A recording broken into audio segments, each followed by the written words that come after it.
اللهم صل على محمد وآل محمد كما هو أهله الصلاة والسلام على سيد المرسلين وخاتم النبيين أبي القاسم محمد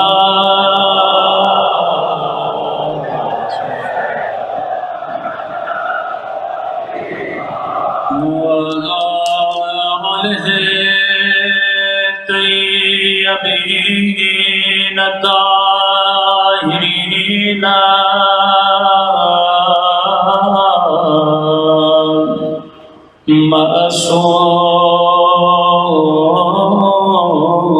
معصومين. سب مل کے دعائے ظہور آقا امام زمانہ.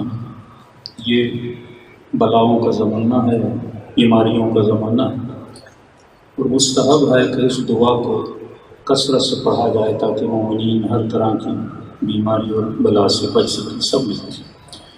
الہی عصم البلاء وبرئ الخفاء وانکشف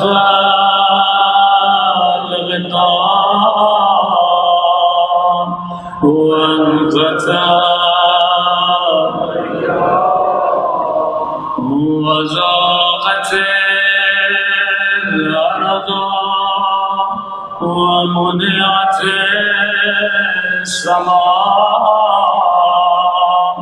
وأنت المستعان وإليك المشتكى وعليك المؤول في الشدة والرخاء. اللهم صل على محمد أولي الأمر الذين فرضت علينا طاعتهم وعرفتنا بذلك منزلتهم ففرج عنا بحقهم فرجا عاجلا قريبا كلمح البصر أو أقرب. سب مل کے یا محمد یا علی یا علی یا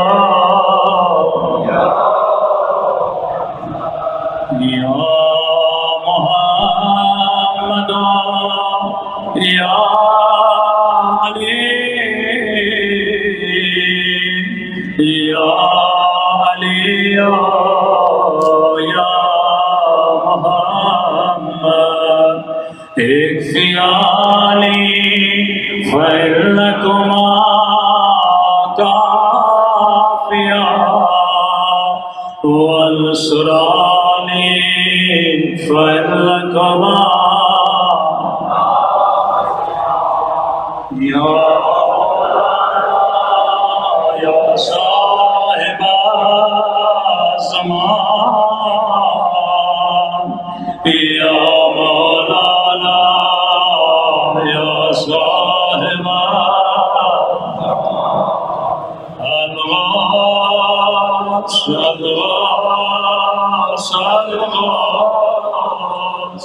أدركني أدركني الساعة الساعة الساعة العجاب العجاب يا أرحم الراحمين صلى الله عليه وسلم.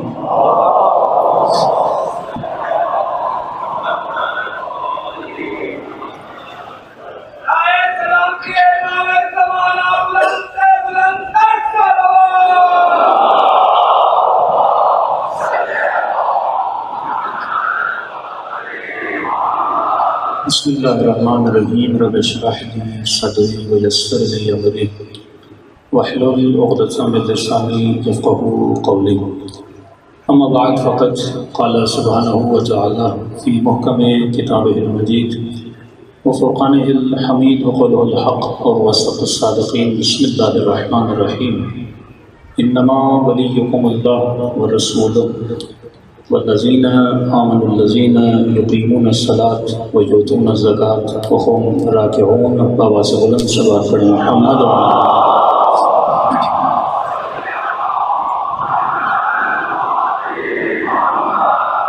دعا ہے پروردگار عالم ہم سب کی عبادتوں کو اپنی بارگاہ میں قبول فرما دے گا، اور جس مقصد زندگی کی وجہ سے یہ مجالس بپا کی جاتی ہوں مقاصد میں بھی ہم سب کو کامیابی عطا فرما دے گا. قرآن مجید کی ایک ایسی مشہور آیت جو شیعہ کے بچے بچے کو یاد ہے کہ انما ولیکم اللہ، اے مومن اے مسلم میں اللہ تمہارا ولی ہوں، ورسول اور میرا رسول تمہارا ولی ہے. والذین آمنوا الذین یقیمون الصلاۃ ویؤتون الزکاۃ وهم راکعون، اور وہ تمہارا ولی ہے جو حالت رکوع میں زکوٰۃ دیتا ہوا نظر آ جائے. تاریخ میں اس سے پہلے نہ کسی نے رکوع میں زکوٰۃ دی، نہ تاریخ میں اس سے پہلے کسی فقیر نے رکوع میں کسی سے زکوٰۃ دی. دونوں مزاج الگ الگ تھے. اگر انچولی کی امام بارگاہ میں یا مسجد میں کوئی خیرات لینے آ جائے تو فقیر انتظار کرتا ہے نماز ختم ہو جائے، نمازی باہر نکلیں تاکہ میں خیرات لوں. آج تک کراچی میں آپ نے کوئی ایسا فقیر بھی نہیں دیکھا ہوگا جو نمازیوں کے بیچ میں چلا جائے اور حالت نماز میں نمازیوں سے خیرات مانگے. اور ایسا نمازی بھی آپ نے نہیں دیکھا ہوگا. بالفرض اگر کوئی فقیر چلا بھی جائے تو نمازی کہے گا انتظار کر لوں، نماز ختم ہو جائے اس کے بعد میں خیرات دے دوں گا. کوئی نمازی نماز کی حالت میں بھی خیرات نہیں دیتا. تو نمازی کا مزاج بھی الگ ہے، خیرات مانگنے والے کا مزاج بھی الگ ہے. اس سے پتہ یہ چلتا ہے کہ فقیر نمازی کے مزاج کو جانتا تھا اور نمازی فقیر کے مزاج کو جانتا تھا. کسی عالم نے کہا ایسا کیوں نہ ہوتا، کیونکہ مانگنے والا جبرائیل تھا اور عطا کرنے والے علی مرتضیٰ تھے. کبھی فرمایا ایک اللہ میں تمہارا ولی ہوں، اس کے بعد میرا رسول تمہارا ولی ہے، اس کے بعد وہ تمہارا ولی ہے جو حالت رکوع میں زکوٰۃ دیتا ہوا نظر آ جائے. جب کہا میں اللہ تمہارا ولی ہوں تو مسلمانوں نے کلمہ پڑھا لا الہ الا اللہ. جب کہا میرا رسول تمہارا ولی ہے تو مسلمانوں نے کلمہ پڑھا محمد رسول اللہ. اگر آیت رک جاتی تو ہمارے کلمے بھی رک جاتے. آیت آگے بڑھی، کہا وہ تمہارا ولی ہے جو حالت رکوع میں زکوٰۃ دیتا ہوا نظر آ جائے تو ہمارا کلمہ بھی آگے بڑھا علی ولی اللہ.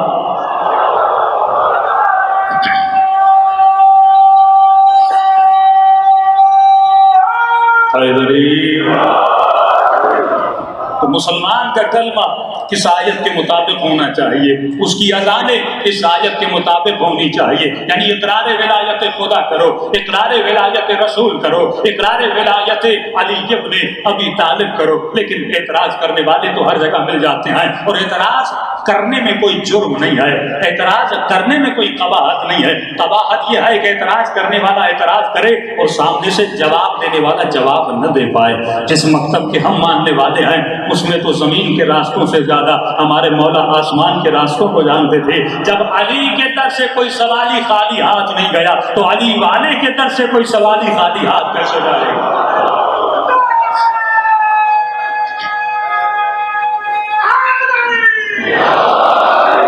مکتب اہل بیت ایک ایسی یونیورسٹی ہے جہاں پہ کسی سوالی کو خالی ہاتھ جانا نہیں چاہیے۔ ہمارے مدرسوں کے دروازے کھلے ہیں، ہماری مسجدوں کے دروازے کھلے ہیں، ہماری مجلسوں کے دروازے کھلے ہیں۔ اعتراض ہے، اگر اعتراض کرو جواب نہ ملے تو عیب ہے، ہم جواب دینا جانتے ہیں، کیونکہ علی نے کہا ہے کہ جب کوئی اعتراض کرے تو نحن ابناء الدلیل، تو دلیل کا ماننے والا ہے۔ تیری ولادت میں دلیل ہے، تیری امامت میں دلیل ہے، ہماری عصمت میں دلیل ہے، ہماری طہارت میں دلیل ہے۔ فرمایا ہم ایسے معصوم نہیں ہیں، کسی کے بنے بنائے معصوم نہیں ہیں۔ اگر آیت اتری ہے تو زندگی کو دیکھو گے تو علی پریکٹیکلی بھی معصوم ہے، اللہ کی طرف سے بنائے ہوئے بھی معصوم ہے۔ تو نظریہ ہے نا، ایک ہے عدالت صحابہ کا نظریہ، ایک ہے عصمت اہل بیت کا نظریہ۔ محمد علی انجینئر مرزا کا جملہ ہے کہ شیعوں نے کہا اہل بیت معصوم ہے، آپ نے کہا کہ صحابہ عادل ہیں، لیکن آپ 2 قدم شیعوں سے آگے نکل گئے۔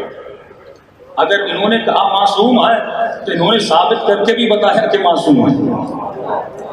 انگلش میں کہوں تو پریکٹیکلی عصمت، یعنی ایسے نہیں کہ میں کہہ دوں مولا علی معصوم ہے اور میں مولا کی زندگی سے کوئی حسین منظر دکھا نہ سکوں، لیکن عدالت صحابہ کا مطلب یہ ہے وہ عادل ہے، جو بھی کرے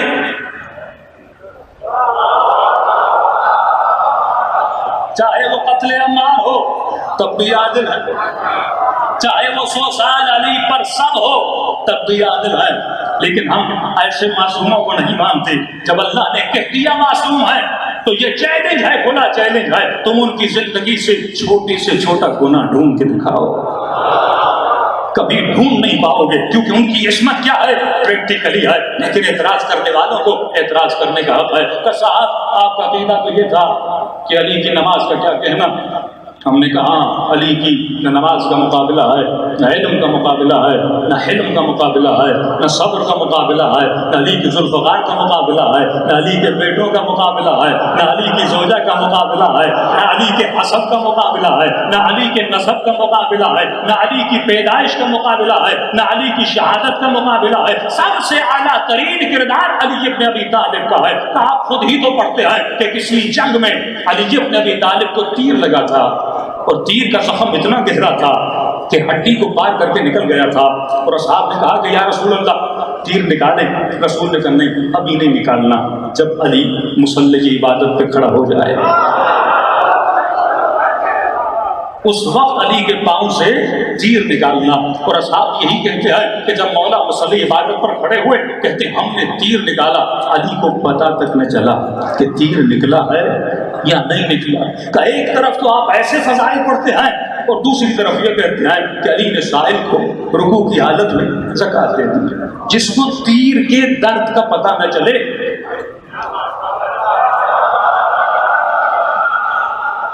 اعتراض عقلی ضرور ہے لیکن اس کا جواب بھی قرآنی ہونا چاہیے۔ کہا کہ جس علی کو تیر کے درد کا پتہ نہ چلے، یہ کیسے ممکن ہے کہ ایک سائل آتا ہے اور علی بھی نماز کی حالت میں ہے اور اس نے خیرات مانگ لی، کسی نے نہیں سنا، علی نے سن لیا۔ تو جب بھی کوئی اعتراض کرے اسے کہیے کہ پہلے روایت کو پورا پڑھو، آدھی روایتوں میں جواب نہیں ہوتا۔ قرآن کی آیت لا تقربوا الصلاۃ، اور مومن کہتے قرآن کی آیت ہے کہ نماز کے قریب نہیں جاؤ، اگلا جملہ نہ پڑھے کہ وانتم سکارا، جب تم نشے کی عادت میں ہو۔ نماز عبادت ہے، یہ حکم کلی پروردگار عالم ہے کہ جب بھی عبادت کرنے آؤ تو نشے کی حالت میں نہیں ہونا چاہیے۔ تو ماتمی مومن کو بھی سوچنا چاہیے جب حسین کی عزاداری کرے تو نشے کی حالت میں نہیں ہونا چاہیے۔ نشے والی عبادت قبول نہیں ہوتی، جس عبادت میں شعور ہو۔ مجلس اگر رسم بنا کر مناؤ گے تو قابل قبول نہیں ہے، مجلس عبادت سمجھ کے اگر مناؤ گے، اور جب عبادت ہوتی ہے تو عبادت کا مطلب یہ ہے کہ مجلسوں کے ذریعے لوگوں کی عقلوں کی گرہوں کو کھولا۔ اگر جب آپ مجلس میں آئے اور مست ہی مست رہے، مجلس مستی کو توڑنے کا نام ہے، اور دنیاوی مستی سے نکال کر علی کی مستی میں جانے کا نام ہے۔ مستی عبادت کا نام ہے، مستی اطاعت کا نام ہے۔ ہم نے کہا روایت کو پورا پڑھو کہ سائل نے 3 مرتبہ مانگا تھا، ایک کوئی خیرات دینے والا، نہ کسی نمازی نے آواز سنی، نہ کسی نمازی نے جواب دیا، نہ کسی نمازی نے خیرات دی۔ دوسری مرتبہ مانگا، نہ کوئی آواز آئی، نہ کوئی جواب ملا، نہ کوئی خیرات مانگی۔ تیسری مرتبہ مانگا، پھر بھی نہ کوئی خیرات ملی، نہ کوئی جواب ملا۔ فرماتے ہیں چوتھی مرتبہ سائل نے شکوہ کیا پروردگار عالم سے، چاہے خدا تیرے رحمت للعالمین نبی کی دربار میں آیا ہوں اور میں خیرات مانگ رہا ہوں، مجھے کوئی خیرات دینے والا نہیں ہے۔ جب سائل نے خدا سے مانگا اور وہ خدا جس کے حضور میں علی ابن ابی طالب موجود تھے آواز کو سن لیا، خیرات کو دے دیا، یا یہ کہوں جب خدا سے کہا تو ید اللہ نے اسے خیرات عطا کر دی۔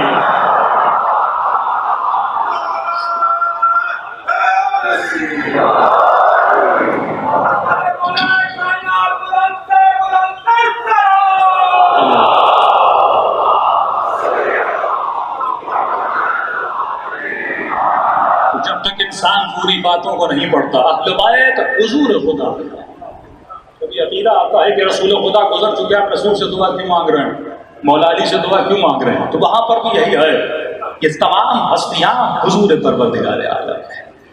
جب ہم ان سے کچھ مانگتے ہیں یا طلب کرتے ہیں، کیونکہ یا وجیہن عند اللہ، ان کی عزت، ان کی آبرو پروردگار عالم کے یہاں بہت ہے۔ مانگنے والا بے آبرو ہے، لیکن جس سے مانگ رہا ہے وہ بہت با آبرو ہے، لہذا اس کا صدقہ دیتے ہیں اور خدا انہی کے صدقے میں بندوں کی دعاؤں کو قبول کرتا ہے۔ تبھی شاعر نے کہا کہ ہر درد کے لبوں پہ سجا ہے دوا کا نام، ہر درد کے لبوں پہ سجا ہے دوا کا نام، حاجت سے پوچھ لے کبھی حاجت روا کا نام۔ ہر درد کے لبوں پہ سجا ہے دوا کا نام، حاجت سے پوچھ لے کبھی حاجت روا کا نام۔ گر تجھ کو یقین نہیں تو آزما کے دیکھ، مشکل کی موت ہے میرے مشکل کشا کا نام۔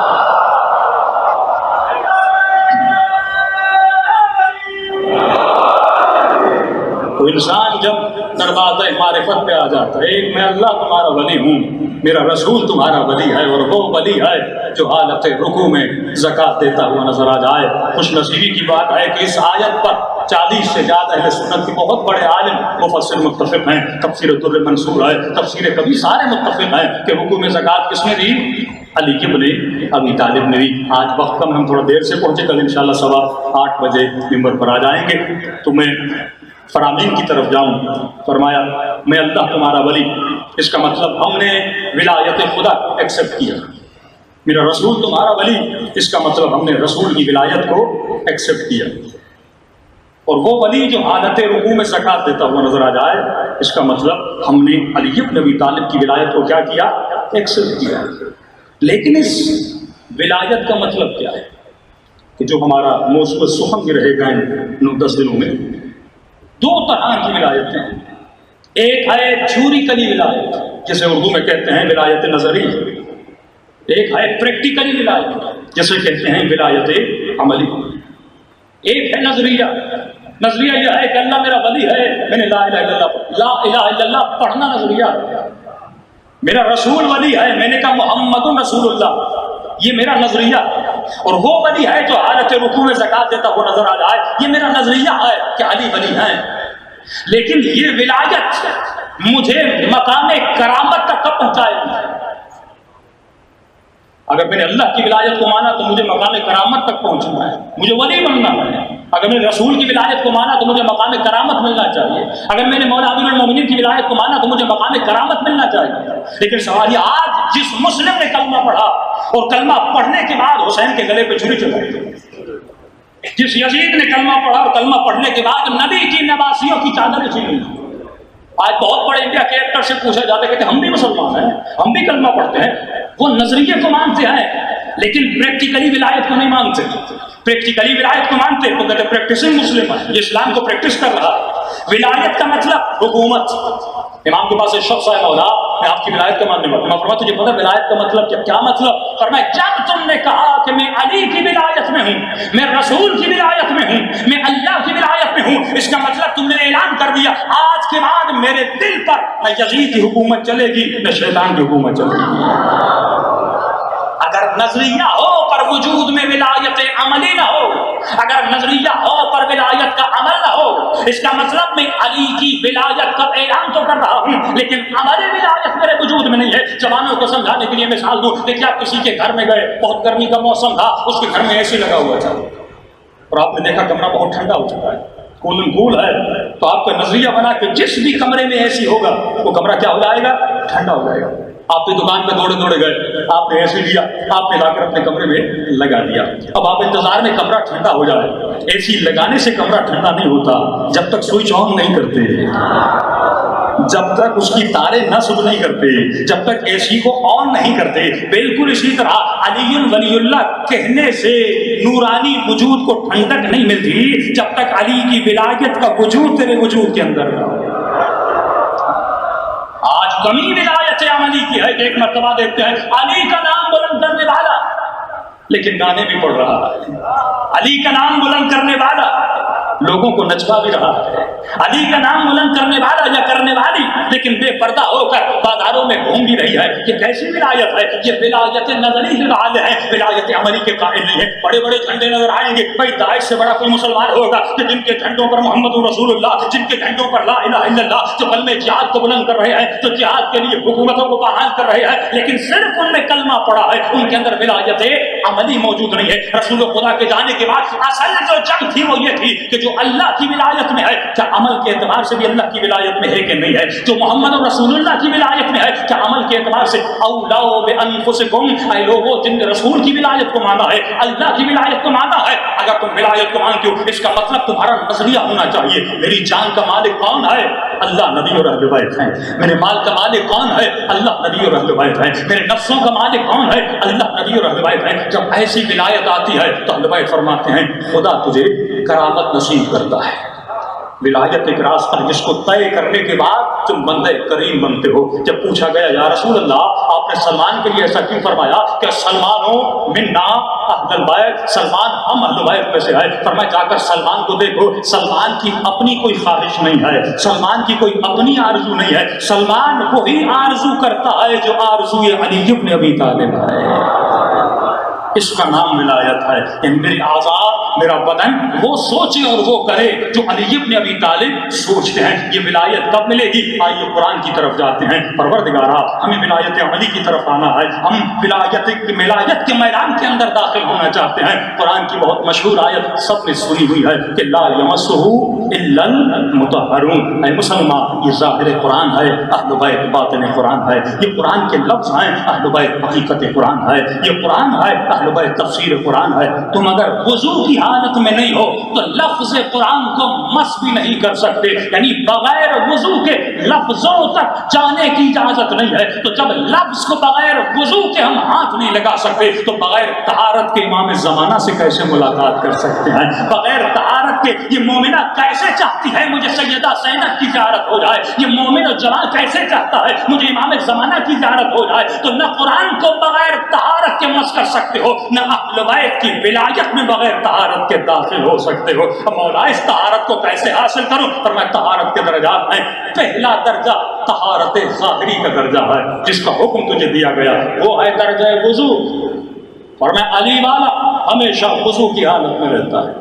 اب حدیث قدسی سنیے، بہت پیاری حدیث، آواز پروردگار آتی ہے کہ جب میرا کوئی بندہ وضو کرتا ہے اور وضو کرنے کے بعد اس کا وضو ٹوٹ جاتا ہے، اگر دوبارہ وضو نہ کرے تو اس بندے نے مجھ رب سے جفا کیا۔ جفا کا مطلب بے وفائی ہے کہ اگر اس نے وضو کیا، مثلاً آپ نے صبح کی نماز یا عشاء کی نماز کے لیے وضو کیا، وضو ٹوٹ گیا، پھر آپ وضو نہیں کیا، پر اگر وضو ٹوٹا وضو نہ کیا تو گویا اس بندے نے میرے ساتھ جفا کی، لیکن اگر اس نے وضو کیا تو میرے ساتھ وفا کی۔ اب وضو کر لیا، وضو کرنے کے بعد اگر 2 رکعت نماز نہ پڑھے تو پھر بھی اس بندے نے اپنے رب کے ساتھ جفا کی، اور اگر وضو کے بعد 2 رکعت نماز پڑھ دی تو اس نے میرے ساتھ وفا کی۔ اگلا جملہ بہت عظیم جملہ ہے، فرمایا وضو ٹوٹا، اس نے وضو کیا، وضو کرنے کے بعد اس نے 2 رکعت نماز پڑھی، اب آواز آتی ہے اگر نماز پڑھنے پڑھنے کے بعد مجھ خدا سے کچھ نہ مانگے تو اس نے جفا کی. وضو ٹوٹا، وضو کیا، وضو کرنے کے بعد 2 رکعت نماز پڑھی. اب نماز پڑھنے کے بعد اگر مجھ خدا سے کچھ نہ مانگے تو اس نے اپنے رب کے ساتھ پھر بھی جفا کی. اگلا جملہ بڑا نورانی ہے. اب جب اس نے دعا کر لی، اگر میں خدا اس کی دعا کو قبول نہ کروں تو میں نے بندے کے ساتھ جفا کی. یہ حاجتیں کیوں قبول نہیں ہوتی؟ کیونکہ فرامین معصوم ہے، عمل نہیں کرتے. آیت اللہ بہجت کے پاس ایک بوڑھا آتا ہے، چہرہ نورانی ہے. اگر بہجت کہتے اس نورانی بندے کو میرے قریب لاؤ. اس بوڑھے سے پوچھا کہ تمہارا ایسا کون سا عمل تھا کہ تمہارا چہرہ نورانی ہے؟ یہ بوڑھا کہتا میں ہمیشہ دائم الوضو رہتا ہوں. رسول کے پاس الزمان ہے، یا رسول اللہ فقر و فاقہ میں ہوں، گھر میں بیماریاں اور پریشانیاں ہیں، کاروبار میں برکت نہیں ہے. سمپل سی بات بتا دی. فرمایا ہمیشہ حالت وضو میں رہو، خدا رزق دنیاوی بھی عطا کرے گا، رزق اخروی بھی عطا کرے گا. یہاں تک فرما دیا ہے جب کوئی وضو کرنے والا وضو کرتا ہے، اس کے وضو کے پانی سے جو قطرات کرتے ہیں ہر قطرے سے ایک فرشتہ بنتا ہے، اور قیامت تک یہ فرشتے اس مومن کے لیے دعا کرتے رہتے ہیں. بھائی کرونا سے بچنے کے لیے اتنے لوگوں نے ماسک لگایا ہوا ہے، اہل بیت کے فارمولے پہ بھی عمل کرتے ہیں. یہ وضو سب سے بڑی بیماریوں سے نجات کا وسیلہ ہے. آپ کو بتا گا سائنس میں ایک جراثیم بناتا ہے انسان کے ناک میں. انہوں نے بڑی کوشش کی اس جراثیم کو مارنے کی، لیکن وہ جراثیم مرنے کا نام ہی نہیں لے رہا تھا. بڑے اس پہ انہوں نے ٹرائی کی بہت مختلف چیزیں، لیکن جراثیم مر نہیں رہا تھا. تو یہ سائنسدان کہتے ہیں کہ ہم نے اس جراثیم پر ایک قطرہ ٹھنڈے پانی میں ڈالا تو وہیں پہ وہ کیا ہو گیا؟ مر گیا. اور مستحب ہے کہ جب وضو کرو تو ٹھنڈے پانی سے وضو کیا کرو، اور جب وضو کرو تو ناک میں پانی کو تھوڑا استشمام کیا کرو، اوپر کھینچا کرو. اس کا مطلب جتنے جراثیم انسان کی ناک میں وہ کیا ہو جائیں گے؟ مر جائیں گے. واجب نمازیں 5 کم از کم 5 مرتبہ انسان کو کیا کرنا چاہیے؟ وضو کرنا چاہیے. اور اگر ہمیشہ دائم الوضو رہتا ہے، ہاتھوں میں نجاست ہے، منہ میں اگر کوئی جراثیم ہے تو وضو کی برکت سے کیا ہو جائیں گے؟ وہ سارے جراثیم مٹ جائیں گے. تو یہ مکتب وہ ہے جو انسان کی دنیا کی زندگی بھی بتاتا ہے، انسان کی اخروی زندگی برکتیں نازل کرتا ہے. صلوات پڑھیں محمد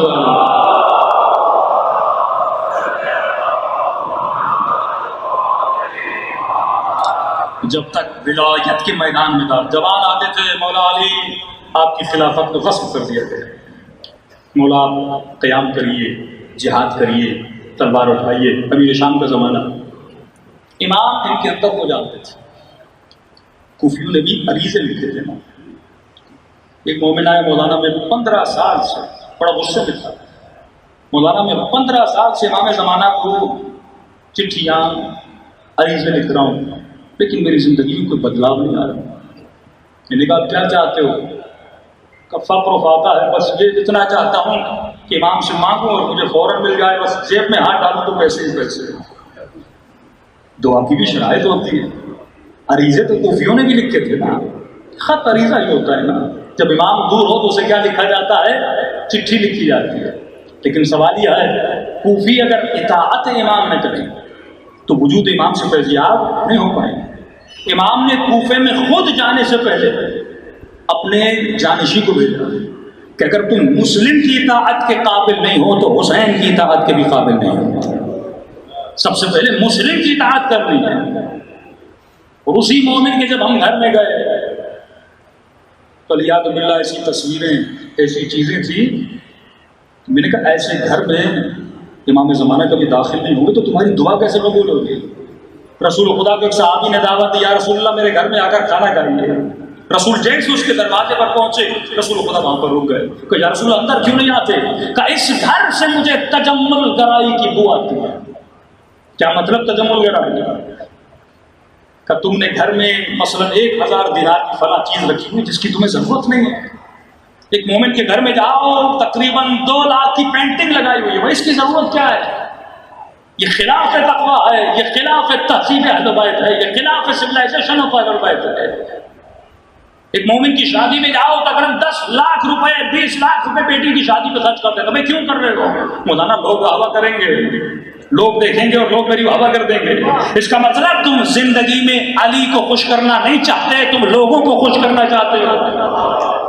ولایت کا مطلب ہے بس تمہیں فکر ہونی چاہیے کہ کیا علی اور امام زمانہ میرے عمل سے راضی ہے کہ نہیں ہے، میرے کردار سے راضی ہے کہ نہیں ہے۔ آج معاشرہ جو ریاکاری میں مبتلا ہے یہ اسی چیز کی وجہ ہے۔ مولا فرماتے ہیں کہ الریا الکفر والنفاق، جو انسان ریاکاری زندگی میں کرتا ہے اس کی زندگی میں کفر بھی آتا ہے، نفاق بھی آتا ہے۔ تو گھر میں ایسی غیر ضروری چیزیں کہ اگر اسی ایک پینٹنگ کو بیچا جائے تو یتیم بچیوں کی شادیاں ہو جائیں، اس ایک پینٹنگ کو بیچا جائے کئی لوگوں کے پیٹ پل جائیں، کئی لوگ طلاق سے بچ جائیں، تو ہماری زندگی ایسی نہیں ہے اس گھر میں امام زمانہ آ سکے۔ میں نے کہا 15 سال تو کیا تم 100 سال بھی دعا کرتے رہو، امام زمانہ تمہاری دعا کو قبول نہیں کریں گے جب تک تم اپنے وجود کو پاک اور طاہر نہیں کرتے۔ تو پہلا سبب جو انسان کی پاکیزگی کا ہے وہ یہ ہے کہ ہمیشہ مومن کیا رہے؟ دائم الوضو رہے۔ اب جب 4 مہینے 5 مہینے دائم الوضو رہنے کی آپ کے وجود میں عادت آ گئی، اب سیکنڈ اسٹیپ آتا ہے، فرمایا اب ہے اعضاء و جوارح کی طہارت۔ جو آنکھیں مجلس حسین میں امام حسین پہ گریا کریں، علماء اخلاق فرماتے ہیں ان آنکھوں کا مقام علم عباس کا مقام بن جاتا ہے۔ کیوں؟ کیونکہ علم کی نسبت کس سے ہے؟ حضرت عباس سے۔ جب آنکھوں سے آنسو بہتے ہیں تو آنسوؤں کی نسبت کس سے ہے؟ امام حسین سے۔ چھٹے امام فرماتے ہیں جب تم روتے ہو تو سیدہ اپنے رومال سے تمہارے آنسوؤں کو جمع کرتی ہے۔ اب مومن سوچے کہ میری آنکھوں کا اتنا مقام ہے کہ مجلس حسین میں آؤں اور آنکھوں سے آنسو آؤں۔ آنکھیں بنی کس کے لیے؟ پیر دعائے کمیل کا جملہ ظلم تو نفسی، فرمایا کہ ایمان تب ایمان بنتا جب انسان ظلم سے بچے۔ مومن یہ سمجھتا ہے کہ ظلم یہ ہے میں کسی بچے کو ماروں، ظلم یہ ہے کہ بیوی کو ماروں، ظلم یہ کسی کا حق کھاؤں، یہ تمام تر ظلم ہے۔ لیکن سب سے بڑا ظلم یہ ہے کہ جو اللہ نے تجھے امانت دی ہے تم اس امانت میں کیا کرو؟ خیانت کرو۔ یہ آنکھیں گناہ کے لیے نہیں بنی تھیں جواب، یہ آنکھیں زیارت حسین کے لیے بنی ہیں، یہ آنکھیں گریہ حسین ابن علی کے لیے بنی ہیں، یہ آنکھیں بین الحرمین کو دیکھنے کے لیے بنی ہیں، یہ آنکھیں نگاہ حرام کے لیے نہیں بنی۔ اور اے جوان یہ جان لو کہ مولا فرماتے ہیں اکثر لوگ جو جہنم میں جائیں گے وہ آنکھوں کی گناہوں کی وجہ سے جائیں گے، اور وہ لوگ جو جنت میں جائیں گے وہ آنکھوں کی پاکیزگی کی وجہ سے جائیں گے۔ آج جس معاشرے اور تلاطم میں آپ رہ رہے ہیں یہ معاشرہ آنکھوں کے گناہوں کا معاشرہ ہے۔ کہ مولا علی نہج البلاغہ میں فرماتے ہیں کہ سب سے بڑی بت پرستی یہ ہے کہ تو اپنے نفس کا غلام بن جائے۔ سب سے پہلا بت جو مومن کو توڑنا ہے اور جان کو توڑنا ہے اور نفس کے بت کو توڑنا ہے۔ اور یاد رکھنا اللہ غیور ہے، غیرت مند ہے۔ کسی بھی گناہ کی اتنی بڑی سزا نہیں ہے جتنی سزا زنا کے گناہ کی ہے کہ انسان کو زمین میں دفن کیا جائے، اسے سنسار کیا جائے، اسے مارا جائے، کیونکہ خدا غیرت مند ہے۔ جب تم غیرت کو للکارتے ہو تو عذاب بھی سب سے بڑا ہوتا ہے۔ کیا تمہیں علی کا طواف یاد نہیں؟ اس چہرے پر مولا کا تماچا یاد نہیں جو دوران طلاق نامحرموں کو دیکھ رہا تھا؟ یہ جوان کیسے چاہتا ہے کہ یہاں پر حسین کی مجلس میں گریا کرے اور مجلس سے باہر جائے اور انہیں آنکھوں سے گناہ کرے؟ واللہ یہ 10 دن پہلے مجھے یاد ہے بچپن میں گھروں کی حالت بدل جاتی تھی، لوگ بیڑوں کو جمع کر دیتے تھے، مائیں سامان کو سائڈ پہ کر دیتی تھی، گھر میں گوشت نہیں پکتا تھا، راتوں کو کوئی دودھ نہیں پیتا تھا، پورا ماحول بنایا جاتا تھا کہ میں دودھ کیسے پیوں؟ کربلا میں علی اصغر کو دودھ نہیں ملا، گھر میں اچھا کھانا کیسے کھاؤں؟ یہ تو رسم ہو گئی نا کہ میں مجلس میں آ جاؤں 1 گھنٹہ رہوں اور گھر میں جا کے گپے ماروں۔ 10 دن ہنسنا بھول جائیے کیونکہ حسین کے خیموں میں کوئی ہنسا نہیں تھا۔ ان 10 راتوں میں جناب سکینہ کی مظلومیت کو یاد کریے۔ فرمایا جب جب پانی پیو یہ یاد کر کے پانی پیا کرو کہ کربلا میں میری سکینہ کو پانی نہیں ملا۔ ٹھنڈا پانی زیادہ نہ پیا کرو، نارمل پانی پیا کرو۔ حالت ایسی بنا دو جیسی امام رضا کی حالت تھی۔ آفس میں جاتے ہو گریباں چاک ہونا چاہیے، جہاں پر جاتے ہو حالت ایسی ہو ہر دوسرا بندہ پوچھے بھائی خیریت تو ہے، کیا ہوا ہے؟ جواب یہ ملنا چاہیے ہاں میرے گھر میں خیریت ہے لیکن زہرا کا گھر اجڑ گیا ہے، میرے بچے تو سالم ہیں لیکن حسین کی بچیاں اجڑ گئی ہیں۔ جب تک یہ حص اپنے وجود کے اندر پیدا نہیں کرتے تب تک تم ولایت کے قریب نہیں بنتے، تب تک تمہیں مقام کرامت نہیں بنتا۔ عزیزو یہ زمانہ قبح گناہ کے ختم کرنے کا زمانہ ہے۔ رسول خدا فرماتے میں دیکھ رہا ہوں آخری زمانے میں میری امت مشرک بن جائے گی۔ یا رسول اللہ کیا مطلب مشرک بن جائے گی؟ کہا یہ اپنے نفس کو بت بنا دیں گے، بت پرستیوں میں مبتلا ہو جائیں گے۔ اے جواب آج تمہاری آنکھوں کو تباہ کیا جا رہا ہے، آج تمہاری غیرتوں کو تباہ و برباد کیا جا رہا ہے۔ ایک تو زنا یہ ہے کہ ایک غیر شادی شدہ کے ساتھ بد فعلی کرے، لیکن اس سے سخت سزا اس کے لیے ہے کہ ایک شادی شدہ خاتون کے ساتھ یہ بد فعلی کی جائے۔ فرماتے اس سے سب سے سخت ترین صبح ہے. لیکن آج آپ کی میڈیا میں کیا ہو رہا ہے؟ الگ اعلان دکھایا جا رہا ہے. ایک شادی شدہ خاتون کسی کے ساتھ تعلقات بنا دیتی ہے. یہ قیامت کا منظر ہے. توہین رسالت کا قانون تو بن گیا, توہین صحابہ کا قانون تو بن گیا, لیکن توہین پروردگار, توہین قانون خدا, توہین شریعت, اسی چیز کو ختم کرنے کے لیے امام حسین کربلا میں آئے کہ کہیں غیرت ختم نہ ہو جائے. جتنا دیکھو گے, دیکھنے سے کیا ہوتا ہے, انسان کے عادی سازی نارملائز کیا جا رہا ہے, گناہ کو نارملائز کیا جا رہا ہے. ایک بندہ شراب پی رہا ہے لیکن ٹی وی میں نیچے کیا لکھا جاتا ہے کہ شراب پینا منع ہے. بھائی منع ہے تو تم دکھا کیوں رہے ہو؟ لیکن ایک طرف فیمنزم اتنے آگے بڑھ گئے کہ خاتون کو تماچا بھی مارا جائے, وہ سین نہیں دکھایا جاتا, لیکن شراب پینے کا سین دکھایا جاتا ہے. بدفعلی کرنے والے کی چیزیں دکھائی جاتی ہیں تاکہ نوجوانوں کے ذہنوں میں گناہ کا قبح ختم کیا جائے. فرمایا آخری زمانہ ہے, یعنی قبح گناہ ختم ہو جائے گا, اور قبح گناہ جب ختم ہو جاتا ہے تو یزید جنم لیتا ہے. کوفیوں نے برا نہیں مانا, حسین کا گلا کٹ گیا. سب سے پہلا قبح گناہ کب گرا؟ جب سیدہ کے دروازے پہ آگ لائی. یہ دشمن کی سازش ہے. نارملائز کرو, نارملائز کرو. پہلے مومن سنتا ہے ایک آدمی مر گیا, اخبار میں افسوس کرتا ہے, لیکن آج سنے 50 لوگ مر گئے, عادی سازی ہو گئی ہے, نارملائز کیا گیا ہے. بالکل اسی طرح گناہ کو کیا کیا جاتا ہے, نارملائز کیا جاتا ہے. فرمایا جب سیدہ نماز پڑھتی تھی, ترتعش وجودها, بیوی کا وجود, ترتعش عربی عبارت ہے, یعنی بیوی کے وجود کی ہڈی ہڈی خوف خدا سے کانپتی تھی. امام حسن جب وضو کرتے تھے چہرے کا رنگ زرد ہو جاتا تھا. امام سجاد جب سجدے میں جاتے تھے, صحابی کہتا ہے مولا جب سجدے سے سر اٹھاتے ہیں پوری زمین آنسوؤں سے گیلی ہو جاتی ہے. آج مومن یہ سوچے کیا یہ احساس میرے دل میں ہے؟ صبح جب گناہ کر کے رات کو بستر پر سوتا ہوں کہ کبھی میں نے سوچا کہ قیامت کے دن جناب سیدہ کو کیا جواب دوں گا؟ میدان قیامت کا منظر آپ کے سامنے رکھوں. فرمایا خوبصورت اونٹنی آئے گی, اس اونٹنی پر ایک نوری ہماری ہوگی, اس ہماری میں ایک کالے برقعے میں بیوی ہوگی. آواز کبریا مطلب خدا کی آواز آئے گی. تمام انبیاء ادب کے ساتھ کھڑے ہیں, اولیاء ادب کے ساتھ کھڑے ہیں. آواز آئے گی اے مصطفیٰ کی بیٹی, جو کچھ مانگنا ہے آج اپنے رب سے مانگو. سنیں گے سیدہ پہلا سوال کیا کریں گے؟ فرماتے اس پھر آواز کبھی آئے گی, لوگوں اپنی آنکھوں کو ادب سے جھکا لو, اپنی نگاہوں کو جھکا لو. انبیاء کی آنکھیں بند ہو جائیں گی, اولیاء ادب سے سر جھکا لیں گے. ایک مرتبہ اس ہماری زخمی بیوی اتریں گی, ہاتھ میں کرتا ہوگا, صرف اہل محشر سے ایک سوال کریں گی, آئے اہل محشر یہ بتاؤ میرے حسین نے تیرا بگاڑا کیا تھا؟ سید میر داماد کا واقعہ میں کل سناؤں, آج وقت نہیں ہے نہ گنجائش.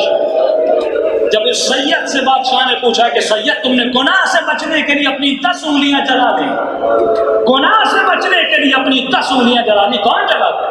لوگ گناہ میں جانے کے لیے پیسے خرچ کرتے ہیں, گناہ میں جانے کے لیے انویسٹ کرتے ہیں, یہاں سے وہاں جا کے سفر کرتے ہیں تاکہ ایک گناہ کی لذت مل جائے. لیکن اے سید تم نے اپنی 10 انگلیاں جلا دی. سید نے سر کو جھکایا. بادشاہ کہتا ہے پورا چہرہ آنسوؤں سے گیلا ہو گیا. سید کی آنکھیں لال ہو گئیں. کہ بادشاہ یہ بھی کوئی سوال ہے؟ میں جب جب گناہ نفس مجھے گناہ کے قریب لے جاتا ہے میں یہ سوچتا ہوں میر داماد تو سجد ہے. قیامت میں جب دادی زہرا پوچھے گی کہ ہم اور کیا کرتے ہیں, ننھی سی سکینہ پوچھے گی اس خاتون سے, یہ بتاؤ میری پھوپھی زینب کی چادر چھڑی, تیرے سر پہ چادر کیوں نہیں تھی؟ تو کس کو خوش کر رہی تھی؟ ہم نے تمہاری خوشیوں کے لیے اپنے گھر اجاڑ دیے, بتا تو نے ہماری خوشیوں کے لیے کیا کیا؟ تو عزیز 10 دن اگر خدا کو راضی کر لیں, اہل بیت کو راضی کر دیں, فرمایا قیامت میں ہر آنکھ روئے گی لیکن 2 آنکھیں کبھی نہیں روئیں گی. ایک وہ آنکھ جو حسین کے غم میں روتی ہے, ایک وہ آنکھ جو اپنے گناہوں پہ روتی ہے. شکر کریں دونوں آنکھیں اللہ نے آپ کو دی. کئی میرے دوست اقربا ہم نے سوچا بھی نہیں تھا اتنی جلدی مر جائیں گے, لیکن انسان کی زندگی کا بھروسہ نہیں ہے. فرمایا ایسی زندگی گزارو جب ملک الموت کو دیکھو, یہ عقیدہ ہے ہمارا, ہر مومن کی جب روح قبض ہوتی ہے تو وہ پنجتن کی زیارت کرتا ہے، لیکن علماء فرماتے ہیں کیفیت الگ ہوتی ہے۔ اگر گنہگار ہے تو اہل بیت کا چہرہ ناراضگی والا ہوتا ہے، اگر نیک ہے تو حسین کے چہرے پر مسکراہٹ ہوتی ہے۔ خدا جب روح اس بدن سے نکلے تو حسین کا مسکراتا ہوا چہرہ مجھے نظر آ جائے۔ میں پچھلے سال بھی آپ کو بتا چکا کہ ایک بوڑھا شخص تھا، ویلچر پہ بیٹھتا تھا، بیمار تھا، غریب بھی تھا، یعنی نہ دولت تھی نہ صحت تھی، کربلا نہیں جا سکتا تھا۔ اس میں ایک دن روتے روتے امام حسین سے شکوہ کیا کہ مولا میں نے سنا ہے کہ آپ اہل بیت کریم ہیں۔ کریم کا مطلب یہ ہے کہ وہ اپنے ماننے والے کو کسی نعمت سے محروم نہیں کرتے۔ مولا یہ مالدار ہیں، کربلا آ رہے ہیں، اس بندے کو صحت ہے، یہ کربلا آ رہے ہیں، لیکن مولا نہ میرے پاس پیسہ ہے نہ میرے پاس صحت ہے، تو اس کا مطلب میں ایسے مر جاؤں گا اور میرے نام اعمال میں ایک بھی زیارت امام حسین لکھی نہیں جائے گی۔ کہتے رو رو کے سو گیا۔ خواب کے عالم میں معصوم امام کو دیکھا، امام نے فرمایا کس نے کہا کہ ہم نے تجھے اپنی زیارت سے محروم کیا؟ ہم کریم ہیں کہ اگر آ سکتے ہو بیماری کی حالت میں بھی میری کربلا ہو۔ میری زیارت کی بڑی فضیلت ہے، یہ مرنے کے بعد تجھے احساس ہوگا، لیکن وہ زیارت جو معرفت کی زیارت ہو، وہ زیارت جو ولایت عمل کی زیارت ہو۔ لیکن اگر حالات ایسے ہیں کہ تم نہیں آ سکتے، جیسے ابھی کورونا کے حالات ہیں، کئی مومن کربلا، لیکن دل میں تڑپ تو ہے نا، دل میں تمنا تو ہے نا کہ بین الحرم میں نظر آ جائے۔ ایک مومن کہتا ہے مولانا روز خواب میں دیکھتا ہوں کہ میری روح کربلا جا رہی ہے، یہ تڑپ مومنوں کے دلوں میں ہے۔ تو امام نے کہا اگر نہیں آ سکتے تو ہم نے تجھے اپنی زیارت سے محروم نہیں کیا، کہ مولا کیسے اپنے نام اعمال میں لکھواؤں تو میں نے آپ کی زیارت کی ہے، اور مر جاؤں تو یہ زیارت ملائکوں کو دکھا سکوں۔ امام نے فرمایا جب بھی دل تڑپے میری زیارت ہو تو میری کربلا کی طرف رخ کرنا، سینے پہ ہاتھ رکھنا، اور ایک مرتبہ مجھ غریب کو سلام کرنا، ایک مرتبہ۔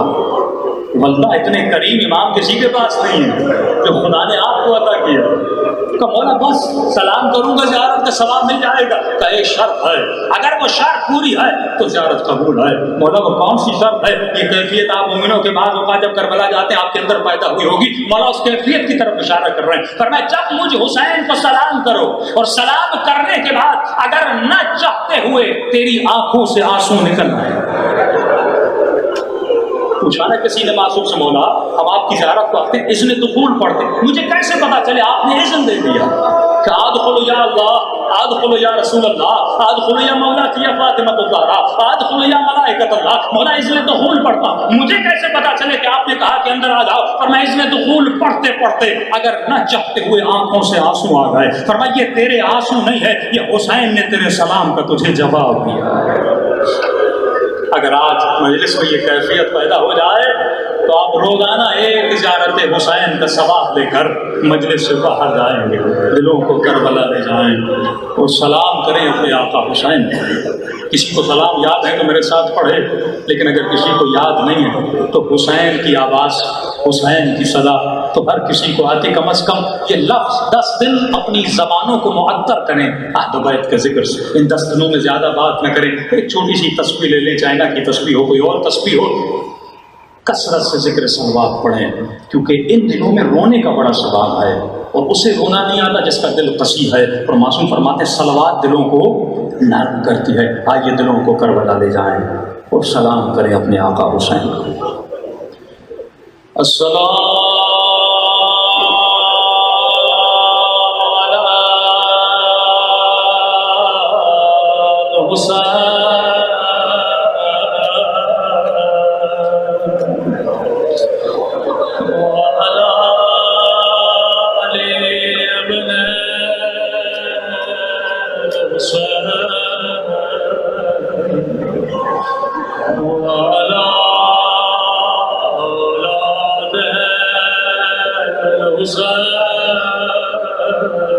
حسین کی صدا بلند وعلی اصحاب حسین صلی السلام علی حسین وعلى آل ابن بلند وعلى آل حسین وعلى اصحاب آواز گونجنی چاہیے السلام حسین وعلى آل ابن وعلى أولاد وعلى أصحاب میرا سلام ہو حسین کے خشک ہونٹوں پہ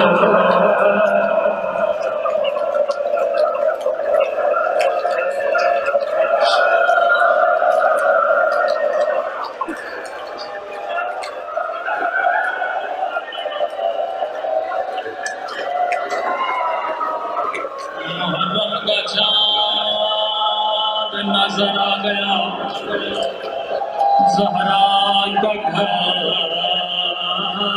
گزر گیا ابھی ہر نوح خان کا نوح آئے گا ہر مومن اپنے گھروں میں نوح سنے گا لیکن کبھی کبھی نوح امام زمانہ بھی سنا کرو زیارت ناہیہ مہدی زہرا کا نوح سنیں گے کیسے اپنے بابا کو سلام کرتے رو کر فرمایا میرا سلام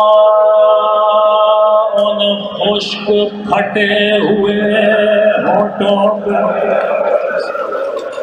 میرے جملے نہیں امام زمانہ کے جملے میرا سلام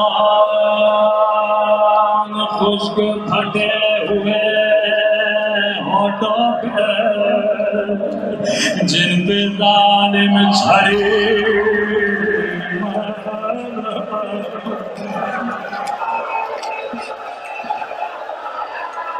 میں قربان امام زمانہ فرمایا مومن تو آنسو روتا ہے تو پانی روتا ہے لیکن میں خون روتا ہوں مجھے نہیں معلوم آج کی رات امام زمانہ کہاں موجود شاید کربلا میں تلے زینبیہ دار و بدار رو رہے ہو یا شاید شام میں زینب کے روزے پہ یا شاید ننھی سی قبر سکینہ پہ لیکن یہ میرا دل کہتا ہے آج کی رات امام زمانہ مدینے میں ہے ٹوٹی ہوئی قبر زہرا اللہ جانے رو رو کے کیا دعا کر رہے ہیں شاید رو کے کہہ رہے ہوں اماں زہرا ماں کی دعا بچے کے حق میں قبول ہوتی ہے اماں دعا کرو میرا ظہور ہو اس ظالم سے بدلا لو جس نے میری بھوکی زینب کی جان چھین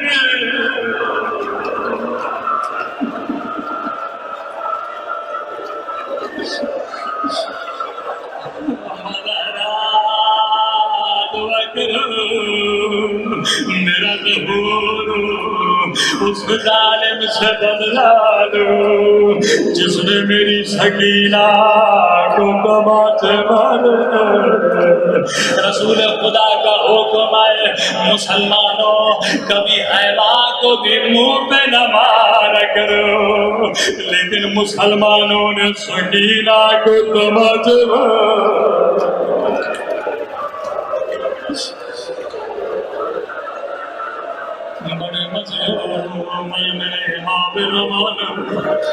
اگلا سلام سنیے کس طرح اپنے دادا حسین کو یاد کرتے ہیں۔ فرمایا میرا سلام ان رخساروں پر جن کا رنگ بدل گیا۔ یہ کون سے رخسار ہیں جسے امام زمانہ یاد کر رہے ہیں؟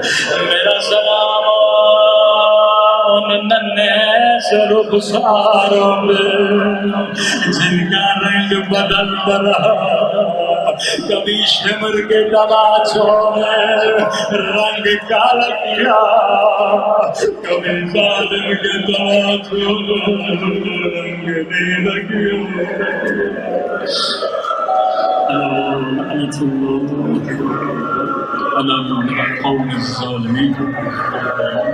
پروردگار تجھے ناصروں کا صدقہ ہمارے مولا اور آقا امام زمانہ کا ظہور فرما، ہم سب کو مولا کے آوان اور انصار میں شریک فرما۔ اے خدا ہم سب کو زبان ذاکر عطا فرما، بدن شاکر عطا فرما، دل شاکر عطا فرما، عقل سالم عطا فرما۔